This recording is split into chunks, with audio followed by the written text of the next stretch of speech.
বন্ধুরা আজকের যে ভিডিওটি নিয়ে হাজির হলাম সেটি হলো মেগা টিসি 60। ঠিক আছে, দেখেন মেগা টিসি 60।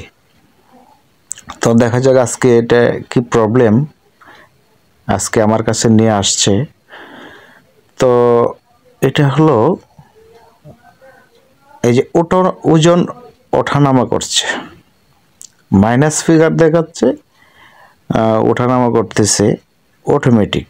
আমি কিন্তু কোনো ওয়েট দিচ্ছি না, হ্যাঁ, কোনো ওয়েট নেই, একদম ফ্রি আছে। তো ওজন ওঠানামা করছে। তো মডেল নাম্বার হলো টিসি 60। দেখেন এটা -1.20, অর্থাৎ দেখেন এটা শুধু উঠতেই আছে। হ্যাঁ, এবার দেখি লোড সেলের কি অবস্থা। দেখেন লোড সেল কি অবস্থা, একদম বাজে অবস্থা। হ্যাঁ, ড্যামেজ, টোটালি ড্যামেজ হয়ে গেছে। তো লোড সেলের কারণে এটা হয়, আর সার্কিট সমস্যা থাকলে এটা হয়।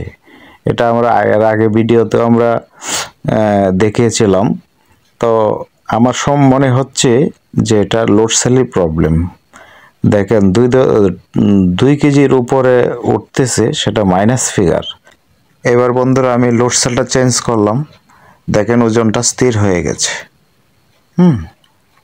এবার দেখেন ওজনটা স্থির হয়ে গেল লোড সেল চেঞ্জ করার পরে। তো এবার আমি বাটখারা দিই, দেখি ওজনটা আমার ঠিক আছে কিনা। বাটখারা আমি 1 কেজি দিয়েছি, এই যে 1 কেজি দিয়েছি, দেখা যাচ্ছে যে 810 গ্রাম দেখাচ্ছে। ঠিক আছে, তাহলে আমরা এর আগে জানি যে লোড সেল অথবা সার্কিট চেঞ্জ করলে সেটা ক্যালিব্রেশন করে সেটিং করতে হয় ওজনটা। তো এটার কোড নাম্বার হলো 3658। আমরা আবার ক্যালিব্রেশন করি। তো টিআর চাপ দেওয়ার পরে ক্যাল আসছে এবং হাফ জিরো আসছে। তারপরে কি করতে হবে, যে 1 টিআর চাপতে হবে। 1 টিআর চাপার পরে 2 নম্বর অপশন আসছে, এখন আমার লোড দিতে হবে।